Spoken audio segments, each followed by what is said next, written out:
Local to global news at your fingertips. మీ చేతిలో ఒక ఆయుధం. Download raw TV app. Media legend Ravi Prakash is back. Welcome to RTV. నేను మీ గయాజ్ని. నెల్లూరు జిల్లాలో ఇటీవల కాలంలో పరిశీలించినట్లయితే పాఠశాలలో విద్యార్థులు వరుస ఆత్మహత్యలు జరుగుతున్నాయి. అయితే దీన్ని నివారించే చర్యలో భాగంగా ఏ అధికారులు కానీ దానికి ఫుల్ స్టాప్ పెట్టలేని పరిస్థితిలో ఉన్నారు. అయితే నిన్న కూడా కృష్ణాపురం వద్ద నవోదయ కళాశాల సంస్థలో కూడా ఒక విద్యార్థిని ఆత్మహత్య చేసుకోవడం జరిగింది. ఈ మొత్తం మీద చూసుకుంటే ఈ ఏడాది ఇప్పటి వరకు 8 మంది విద్యార్థినులు ఆత్మహత్యలు చేసుకున్న సంగతి మనకు తెలిసిందే. అయితే దీని మీద మాట్లాడేందుకు మాజీ ఎమ్మెల్సీ ఇటపు సుబ్రహ్మణ్యం గారు మనతో ఉన్నారు. ఆయనతో మాట్లాడదాం. సార్ నమస్తే.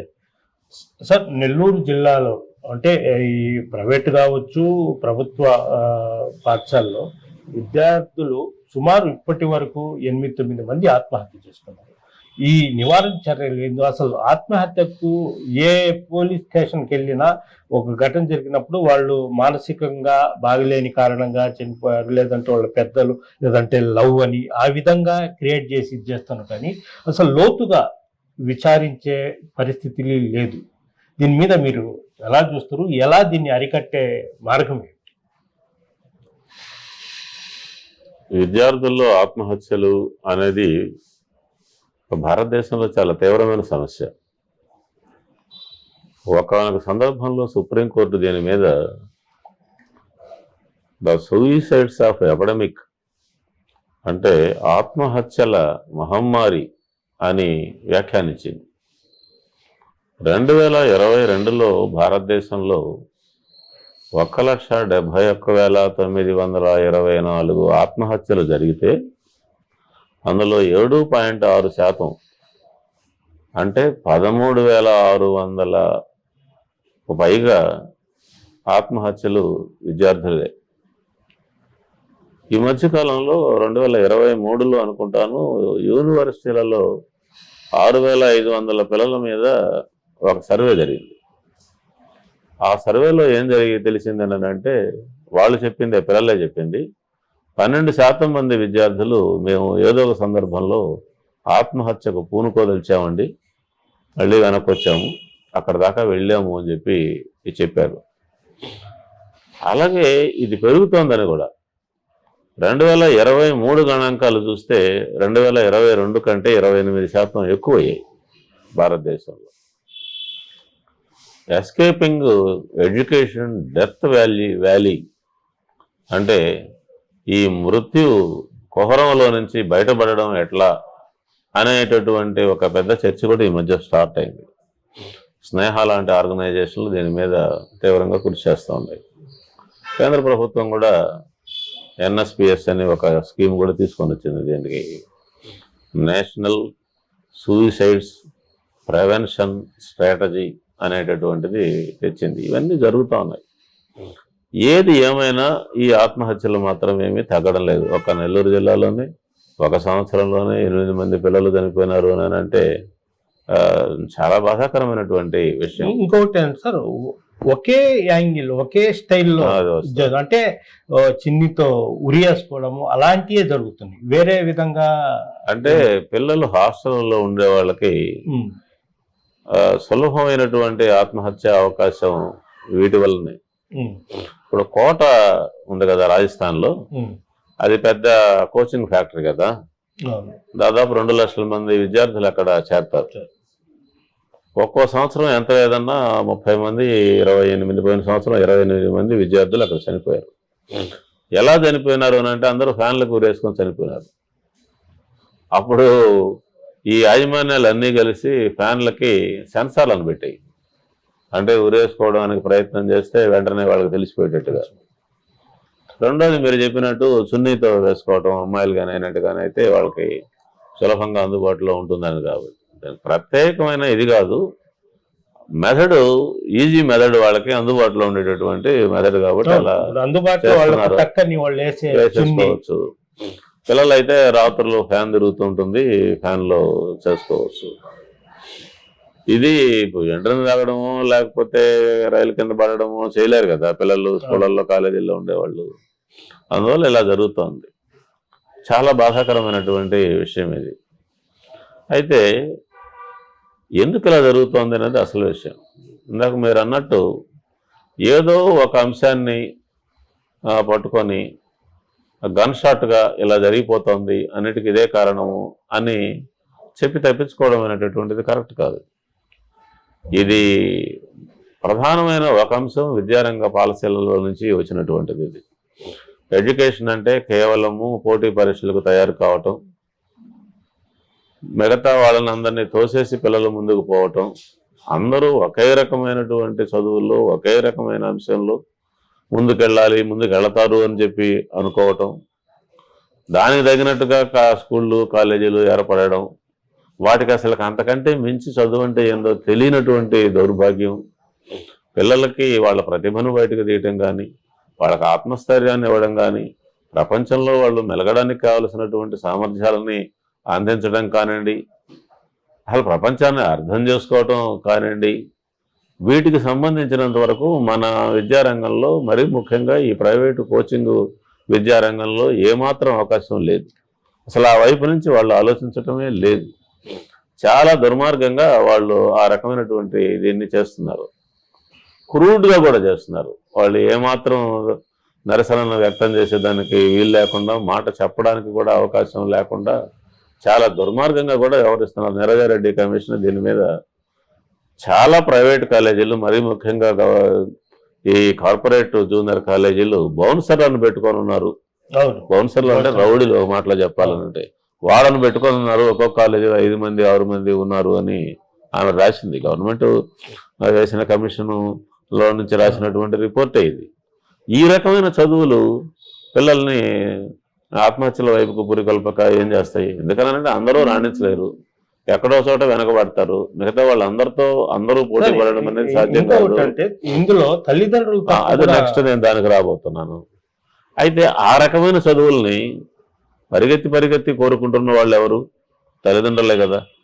సమాజం నుంచి ఆ రకమైనటువంటి ఆకాంక్షలు లేకపోతే, దుర్మార్గంగా తమ పిల్లల గురించి ఎక్కడెక్కడికో పంపించేయాలనేటటువంటి ఆలోచనలు లేకపోయినట్టుగానైతే, తమ పిల్లలు పెరగాలని, తమ పిల్లలు ప్రపంచంలో రాణించాలని, క్రియేటివ్గా ఉండాలని, తమ పిల్లలకు ఏది శక్తి ఉందో ఆ పని వాళ్ళు చేయాలని అనే దృక్పథం ఏమీ లేకుండా వీళ్ళు ఇష్టం వచ్చినటువంటి కోరికలను పెట్టుకొని దానిని పిల్లల మీద రుద్ది, దానికి తగినటువంటి ఫ్యాక్టరీలకి ఎంత లక్షలైనా కొమ్మరించి, ఏమాత్రం వాళ్ళు వెనకబడితే వీళ్ళు భరించలేక వీళ్ళు పెట్టిన ఖర్చుని చూసి వాళ్ళు బాధపడుతూ మా తల్లిదండ్రుల చేత ఎంత పెట్టించామని నేను రాణించలేక పోతున్నానని. దీనికంతా కారణం ఎవరు? రెండో వైపు నుంచి చూసినట్టుగానైతే పేరెంట్స్ ఇంకా కారణం ఏమిటి అంటే సమాజం కూడా. దాన్ని ఇంకొంచెం కూడా కిందికి తీసుకొని వచ్చినట్టు సమాజంలోనే ఈ రోజున్న పరిస్థితి సంపాదించడం, పోటీ పడడం, వీళ్ళనంతమందిని వెనక్కు నెట్టేసి తాను ముందుకు పోవడం, అదే వ్యక్తిత్వ వికాసం అని ఈరోజు చెప్తున్నారు. ఆ రకమైన వ్యక్తులను తయారు చేయడం కొరకు ప్రయత్నిస్తున్నారు. అంతేకాదు భారతదేశంలో ఉన్న వాళ్ళకి చాలా అవకాశాలు ఉన్నాయి, మీరు అందుకోలేకపోతున్నారు, పరిగెత్తండి అక్కడికి పరిగెత్తండి ఇక్కడికి పరిగెత్తండి అని ఒకే ఒక దంపుడు వ్యవహారం నడిపి సమాజాన్ని ఆ వైపుకి నెట్టేశారు. కాబట్టి సమాజాన్ని బట్టి తల్లిదండ్రులు బట్టి విద్యా సంస్థలు, వీటన్నిటిలో మధ్యలో నలిగిపోతున్నటువంటి వాళ్ళు ఎవరనంటే పిల్లలు నలిగిపోవడం అనేటటువంటిది జరుగుతూ ఉంది. ప్రభుత్వాలు దీన్ని అర్థం చేసుకొని అసలు ఈ విధానమే సరైనది కాదు. ఇప్పుడు ఉదాహరణకి ఎంసెట్, నీట్, లేకుంటే మరొకటి ఇంకొకటి, ఈ పరీక్షలు ఏమిటి? ఈ పరీక్షల్ని ఏ రూపంలో పెట్టడం ద్వారా మాత్రమే ఆ రకాలైనటువంటి కోర్సుల్లో ఎంటర్ కావడానికి అవకాశం ఉండాలన్నా? ఉదాహరణకి తమిళనాడు ఎంసెట్తో సంబంధం లేకుండా ఎంబీబీఎస్ సీట్లు మొన్నటిదాకా ఇచ్చింది. ఏమి 10th క్లాస్ ఇంటర్మీడియట్లో వచ్చినటువంటి మార్కుల ఆధారంగా మాత్రమే ఇచ్చింది. ఇంటర్మీడియట్ పరీక్షల్ని పకడ్బందీగా నిర్వహించింది. దానివల్ల పేదవర్గాలకు సంబంధించిన వాళ్ళు వచ్చారు, పైవాళ్ళు వచ్చారు, అందరూ రావడం జరిగింది. వాళ్ళు కొట్టుకుంటున్నారు ఈ రోజుకి కూడా, మాకు ఆ రకమైన విధానం వల్ల మేలు జరిగింది, మాకు అవకాశం ఇవ్వండి అని చెప్తే కేంద్రం ఇవ్వడానికి సిద్ధంగా లేదు. ఆ రూపంలో విద్యారంగాన్ని మొత్తాన్ని ఒక నేరో మార్గంలోకి, ఒక కృత్రిమమైనటువంటి పద్ధతుల్లోకి తీసుకెళ్లడం అనేటటువంటిది ప్రధానంగా ప్రభుత్వ విధానంగా కూడా ఉంది. ప్రభుత్వం అనుకున్నట్టుగానైతే ఈ విధానాన్ని నిర్దాక్షిణ్యంగా చేయొచ్చు. ఉదాహరణకి కోటాలో ఉన్నటువంటి 2 లక్షల మంది పిల్లలు ఎక్కడో ఒక డమ్మీ స్కూల్లో డమ్మీ కాలేజీలో చదువుకుంటూ, అంటే అక్కడికి పోకుండానే ప్రజెంట్ చేసుకుంటూ ఇక్కడ ఇంటర్మీడియట్లో కోచింగ్ తీసుకుంటున్నారు. ఇవి ఇంటర్మీడియట్ స్కూల్ కాదు, ఇంటర్మీడియట్ కాలేజీలు కాదు, ఇవి ఇంటర్మీడియట్ చదువు చెప్పడానికి రికగ్నిషన్ తీసుకున్నటువంటివి కావు. ఇవి అనాథరైజ్డ్గా కోచింగ్ మాత్రమే ఇస్తున్నటువంటివి. నిజంగా ఎవరు పోవాలి అక్కడికి? ఇంటర్మీడియట్ అయిపోయినటువంటి వాళ్ళు అక్కడికి పోయి కోచింగ్ తీసుకోవాలి. ఇంటర్మీడియట్ ఒక చోట అటెండెన్స్ చేసుకుంటూ 2 లక్షల మంది పిల్లలు అక్కడికి వెళ్ళి చదువుతూ ఉన్నారని అంటే, ఇంటర్మీడియట్ కూడా పాస్ అయిపోతున్నారని అంటే ఎవరు కళ్ళప్పగించి చూస్తూ ఉన్నారు? దీంట్లో కళ్ళప్పగించి చూస్తూ ఉండేటటువంటిది ప్రభుత్వం. ఇది ప్రభుత్వ విధానానికి సంబంధించినటువంటి అంశం కూడా. మొత్తం మీద 2 నష్టాలు వస్తున్నాయి. మనం ఈరోజు 8 మంది చనిపోయారని చెప్పి అనుకుంటున్నాం, లేదా 13,000 మంది చనిపోయినారని చెప్పి మాట్లాడుకుంటున్నాం. కానీ చనిపోయిన వాళ్ళ లెక్క కదా మన దగ్గర ఉన్నది. నిజంగా చనిపోవడం దశ దాకా వచ్చినటువంటి వాళ్ళ లెక్క తీస్తే ఎంతమంది ఉంటారు? కొన్ని లక్షల మంది ఉంటారు. ఆ వైపుకి భయపడిపోయి, కూరుకొని పోయి, మానసికంగా దిగజారిపోయి ఏమైపోయి ఉంటారు ఆ పిల్లలందరూ?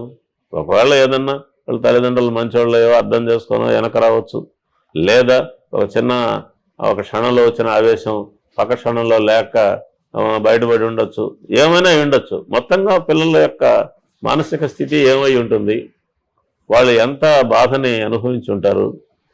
ఇది లెక్కగానే వేసినట్టుగానే అయితే ఇదంతా దీనికి 10 రెట్లు కాదు, 100 రెట్లు ఉంటుంది. ఇంకొకటి అంటే మామూలుగా ఈ స్కూల్స్ విషయానికి వస్తే మనము ఇప్పుడు చైల్డ్ వెల్ఫేర్ పీడీ ఉన్నారు, డిఓ ఉన్నారు. చైల్డ్ వెల్ఫేర్ వాళ్ళు ఆ హాస్టల్స్ వసతులు ఎలా ఉన్నాయి, వాళ్ళు అక్కడ కనీసం వాళ్లకు ప్రశాంతత ఉందా లేదు, ఇవన్నీ చూడాల్సిన వీళ్ళు ఏం పట్టించుకోకుండా కోడిగుడ్లు అవి చూసి దీని మీద దృష్టి పెడుతున్నారు. కానీ వీటి మీద అస్సలు వాళ్ళు పిల్లలు ఎలా ఉన్నారు ఏంటనేది చూడరు. డిఓ వాళ్ళు పెద్దగా పట్టించుకోరు. మొత్తం అధికారులు దీని మీద అజమాయిషి చేసేవాళ్ళు మొత్తం ఎందుకు మౌనంగా ఉంటుంది? సంక్షేమం అనే పేరుతో ప్రభుత్వము వందలాది హాస్టళ్ళని, గురుకులాలని పెడుతోంది. భారతదేశంలో ఎక్కువ హాస్టళ్ళు, గురుకులాలు ఉండే రాష్ట్రం ఆంధ్రప్రదేశే. అది కారణం ఏదైనా సరే అవి ఇక్కడ వచ్చాయి. పేద వర్గాలకి చదువును అందించడంలో ఒక పాత్ర కూడా పోషించాయని అనుకోవచ్చు, అందులో ఏం తప్పులేదు. కానీ ఇన్ని లక్షల మంది పిల్లల్ని హాస్టళ్లలో పెట్టినప్పుడు వాళ్ళ మంచి చెడ్డలు చూడడానికి కావలసిన యంత్రాంగం ఏది? ఆ యంత్రాంగానికి ఉండాల్సిన అవగాహన ఏంది?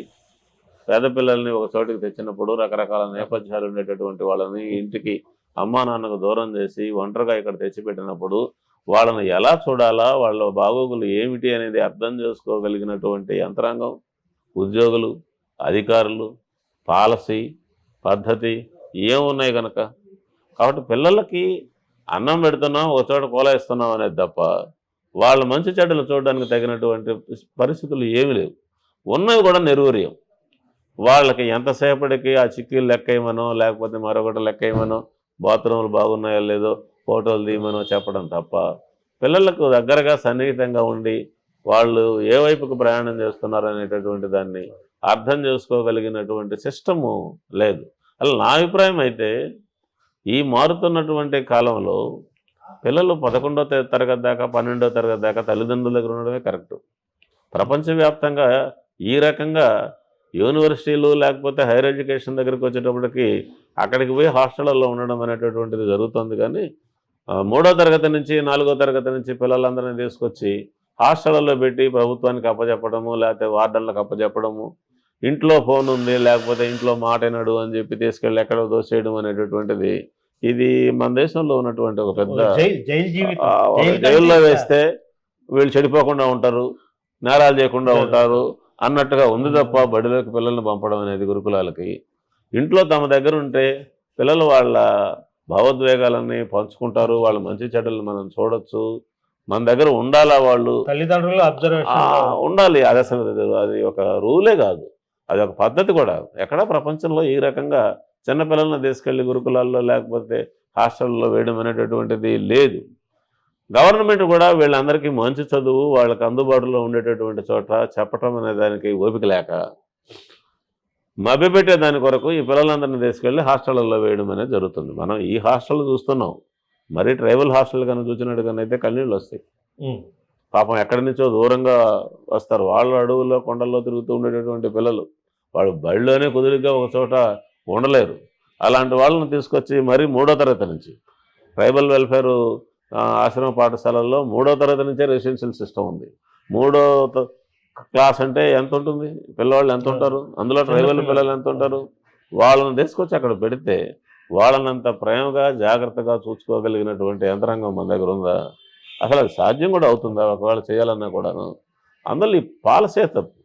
వాళ్ళకు అందుబాటులో బడి ఉండాలా, ఆ బడి మంచి బడిగా ఉండాలా, వీలైనంత వరకు తల్లిదండ్రుల దగ్గర పిల్లలు ఉండేటటువంటి విధానం విద్యారంగంలో ఉండాలి తప్ప ఎవరి మీదనో తోసేయడం అనేటటువంటిది కరెక్ట్ కాదు. ఇక మధ్యతరగతి వాళ్ళు, ధనవంతుల పిల్లలు కూడా ఈ కోచింగ్ల కోసరంగా లేకపోతే పోటీల కోసరంగా పిల్లల్ని ఇళ్ళు వదిలిపెట్టి దూరంగా తీసుకెళ్ళి వేస్తున్నారు. అది 100% తల్లిదండ్రుల యొక్క లోపం. అది క్యాష్ చేసుకోవడానికి ఉపయోగపడే లోపమే తప్ప ఏమి కాదు. ధనవంతుల పిల్లలు కూడా వేరే వేరే హాస్టల్స్ వేసినప్పుడు వాళ్ళు కూడా రకరకాల డ్రగ్స్ అట్లా అలవాటు పడిపోయి అంటే తల్లిదండ్రులు దూరంగా ఉంటారు, వీళ్ళు బయటికి రావడం ఈ రూట్లో కూడా వెళ్ళిపోతారు. అవును, మీరు చెప్పింది 100% కరెక్ట్. అసలు ఇప్పటికి గతంలో కంటే ఇప్పుడున్న ఏంటంటే అసలు హాస్టల్లో ఉన్నందువల్ల ఎలాంటి స్నేహితులు వాళ్ళకు దొరుకుతున్నారు, ఆ రకమైన ఒత్తిళ్ళు వ్యవహారాల నుంచి వాళ్ళు ఎన్ని రకాలైనటువంటి రకరకాల తప్పుడు పనులకు పోతున్నారు. ముఖ్యంగా వాళ్ళ మీద కేంద్రీకరించి డ్రగ్స్ వీటన్నిటిని ఎట్లా వాళ్ళకి అలవాటు చేస్తున్నారు, దానివల్ల వస్తున్నటువంటి నష్టం ఎంత, అసలు వాళ్ళని పట్టించుకునే వాళ్ళు ఎవరూ లేకపోవడం వల్ల వాళ్ళు విచ్చలవిడిగా తయారయ్యి ఎంత నష్టానికి గురవుతున్నారు. ఇదొక పెద్ద వ్యవహారం. ఇది లేటెస్ట్గా ఉన్నటువంటి ధోరణి. ఎందుకని పేరెంట్స్ పిల్లల్ని దూరంగా పెట్టాలి? తమ పిల్లల్ని తమకు అన్నప్పుడు తమ దగ్గరగా పెట్టుకొని చూసుకుంటూ చేస్తే ఈ సమస్యలు రావు. పేరెంటల్ సపోర్టు, పేరెంటల్ ప్రేమ అనేటటువంటిది పిల్లలకి కనీసం 12వ తరగతి దాకా అతి ముఖ్యమైన అంశం అండి. వాళ్ళ ఎదిగేటటువంటి వయసులో ఉండేటటువంటి సందర్భంలో వాళ్ళందరినీ తీసుకెళ్ళి ఎవరికో అప్పచెప్పడం ఉందో చూసారా? ఒకవేళ ఎంత అద్భుతమైన వ్యవస్థ ఉన్నా కూడా మన దేశం అంత ఘోరంగా లేకపోవచ్చు, కానీ మిగతా చోట కూడా కొంచెం అటు ఇటు ఈ డ్రగ్స్ ఇలాంటి వాటి నుంచి కాపాడడం ఏమి అంత ఈజీ కాదు. సార్, చివరిగా అంటే ఇటీవల కాలంలో నెల్లూరు జిల్లాలో సుమారు 8 మంది విద్యార్థులు ఆత్మహత్య చేసుకున్నారు. అయితే పేరెంట్స్ తప్పు. ఎట్లా అంటే పేరెంట్స్ని వీళ్ళు స్కూల్ వాళ్ళు మేనేజ్ చేసి అంత డబ్బులు ఇచ్చేస్తారు. అసలు ఎందుకు ఆత్మహత్య చేసుకోవాల్సిన పరిస్థితి ఏర్పడినని విచారించాల్సిన పోలీసులు కూడా పూర్తి స్థాయిలో కాకుండా వీళ్ళు కూడా డబ్బుకి ఇదైపోయి ఆ కేసులో ఏదో లవ్వో లేదంటే మానసిక ఒత్తిడి వల్ల ఆత్మహత్య చేసుకుని కేసు అక్కడికి క్లోజ్ చేసేస్తున్నారు. దీన్ని ఎలా? ఇప్పుడు నెల్లూరులో 8 కేసులు అన్నారు. నేను ఇందాక చెప్పాను, దాదాపు 13,000 అని చెప్పాను. ఇన్ని మరణాలు జరిగితే ఏ బ్యూరో దాన్ని పరిశీలించి మొత్తంగా ఒక నివేదిక తయారు చేసి ఎవరు తప్పు అని చెప్పి దోషులను ఏదైనా నిర్ధారించి శిక్షలు వేసినటువంటి పరిస్థితి ఉందా? లేదు. ఇప్పుడు ఉదాహరణకి ఫలానా టీచర్ కొట్టాడనో, ఫలానా ఆయన కులం పేరుతో తిట్టాడనో, ఇలా చాలా సున్నితమైన విషయాలలో కూడా పాపం పిల్లలు చనిపోతున్నారు. చాలా చిన్న చిన్న విషయాలు. ఇప్పుడు 8th క్లాసులో 3 నెలల పరీక్షల్లో మార్కులు తగ్గిన ఏం చనిపోయిన వాళ్ళు ఉన్నారు నాకు తెలిసి. ఆ పరీక్షలకు విలువ లేదు, పాడు లేదు, ఏమీ లేదు. వాటిని అర్థం చేసుకున్నాం. కొన్ని దుర్మార్గమైన విషయాలు కూడా కొన్ని ఉన్నాయి. మనుషులను పెట్టి కొట్టించడం చేయడం అనేటటువంటిది నీరజారెడ్డి కమిషన్ రిపోర్ట్ ఉంది. ఒక్కరిని శిక్షించి ఒక్క ఇన్స్టిట్యూషన్ అయినా క్లోజ్ చేసి వాళ్ళకి నిర్దాక్షిణ్యంగా ఒక ఫైన్ వేసి తల్లిదండ్రుల కమిటీలు మరీ ముఖ్యంగా ఆ కాలేజీల్లో పాఠశాలల్లో ఏర్పాటు చేసి ఆ తల్లిదండ్రుల నిఘా ఎప్పుడు ఉండేదానికి కావలసినట్టుగా అవకాశం కల్పించాలి. చట్టబద్ధంగానే వాళ్ళు వినియోగదారులు కదా, వాళ్ళకు అవకాశం కల్పించి చేయాలనేటటువంటి వైపు నుంచి ఇప్పటిదాకా నాకు తెలిసి ఎన్ని ఆత్మహత్యలు జరిగినా ఏం కాలే. దీనికి కారణం ఏంటంటే ఈ ఆత్మహత్యలు జరిగినటువంటి ప్రదేశాలు కార్పొరేట్ పెద్ద పెద్ద ఇన్స్టిట్యూషన్లు అయి ఉంటాయి. చిన్న చిన్న పాఠశాలలు అయితే మాత్రం వాళ్ళకి ఏదో శిక్షలు పడతాయి, టీచర్లను సస్పెండ్ చేయడం లేకుంటే ఉద్యోగులను తీసేయడం లాంటిది ఏదైనా జరుగుతుంది. ఇన్స్టిట్యూషన్లకు మాత్రం ఏమీ జరగడం లేదు, మరీ ముఖ్యంగా పెద్ద పెద్ద ఇన్స్టిట్యూషన్లకి. ఎందుకనంటే వాళ్ళు ధనవంతులు, వాళ్ళు ఇప్పుడు అసలు ఒక దశ దాటిపోయి కార్పొరేట్ విద్య దాటిపోయి రాజకీయాలను కూడా వాళ్ళే నడిపేటటువంటి స్థితి, విధానాలను కూడా వాళ్ళే నిర్ణయించే స్థితి వచ్చిన తర్వాత వాళ్ళకు లొంగిపోయింది మొత్తం ప్రభుత్వం. నిజంగా ప్రభుత్వం కనుక కఠినంగా కనుక వ్యవహరిస్తే 4 కేసుల విషయంలో అప్పటి నుంచి కొన్ని జాగ్రత్తలు పాటించడం అనేది తప్పనిసరి వాళ్ళు చేస్తారు. ప్రభుత్వాలు అది చేయడం లేదు, తల్లిదండ్రులు కూడా డిమాండ్ చేయడం లేదు. That is another point. పెద్ద లోపం ఏమిటంటే తల్లిదండ్రుల సంఘాలు బలంగా లేకపోవడం. మీరు అమెరికా లాంటి దేశాల్లో చూసినట్టుగానైతే పేరెంట్స్ అసోసియేషన్ చాలా బలమైనట్టు. టెక్స్ట్ బుక్లు ఏముండాలా ఏముండకూడదు అనే దాని మీద కూడా వాళ్ళు ఒత్తిడి చేస్తారు. అన్నం ఎలా పెట్టారు ఎలా పెట్టలేదనే దాని మీద ప్రభుత్వాలనే దించేసేదాకా వెళతారు. భారతదేశంలో పిల్లలని ఒకరికి అప్పచెప్పేసి ఊరుకునడమే తప్ప పేరెంట్స్ అందరికీ సంఘాలు పెట్టుకోవడం, ఆ పేరెంట్స్ కమిటీలకి ప్రతి ఇన్స్టిట్యూషన్లోనూ ఒక ప్రతిపత్తి ఉండడము అనేటటువంటిది కూడా చాలా కీలకమైన విషయం. ఏమైనా ఇది ప్రభుత్వం తేల్చదు, ఈ తల్లిదండ్రులే తేల్చాలా, వాళ్ళ కమిటీలే తేల్చాలా, వాళ్ళ ఒత్తిడి వల్లనే ఇది జరగాల. కాకుంటే కొంచెం విద్యారంగంలో పనిచేసే మేధావులు లేకపోయినట్టుగానైతే ఆ రంగంలో ఉన్న నిపుణులు ఈ మొత్తం పరిస్థితిని గమనించి సమాజాన్ని ఒకవైపుకి ఆలోచింపజేసేదానికి ఒక ప్రయత్నం లాంటిది చేయాలి. అది కూడా చాలా తక్కువగా జరుగుతుంది. సందర్భం వచ్చినప్పుడు బాధపడడం తప్ప ఆ తర్వాత ఫాలోఅప్ పెద్దగా ఉండడం లేదు. అందువల్ల ఏంటంటే పేరెంట్స్ ఆర్గనైజేషన్స్ బలంగా ఏర్పడడం ద్వారా దీన్ని ఒక మేరకు పరిష్కరించుకోవచ్చని నేను అభిప్రాయపడుతున్నాను. Okay, thank you sir. ఇది పరిస్థితి. అంటే ప్రభుత్వ పర్యవేక్షణ ఉండదు అని కూడా ఈయన చెప్తున్నారు. అది ప్రధానంగా ఏంటంటే పేరెంట్స్ కమిటీలు ఏర్పడి పేరెంట్స్లో ఒక చైతన్యం వస్తే తప్ప లేకుంటే ఆత్మహత్యలు ఆగవని కూడా మాజీ ఎమ్మెల్సీ సుబ్రహ్మణ్యం గారు అయితే చెప్తున్నారు. Video TV Nellore. చరిత్ర సృష్టించినోడు ఇప్పుడు ఆ చరిత్రని తిరగరాయబోతున్నాడు. అబద్ధాల గోడల్ని బద్దలు కొట్టి నిజాలను రాగా మీ ముందుంచబోతున్నాడు. నిజమైన వార్తల కోసం వెంటనే డౌన్లోడ్ చేసుకోండి రా యాప్ని.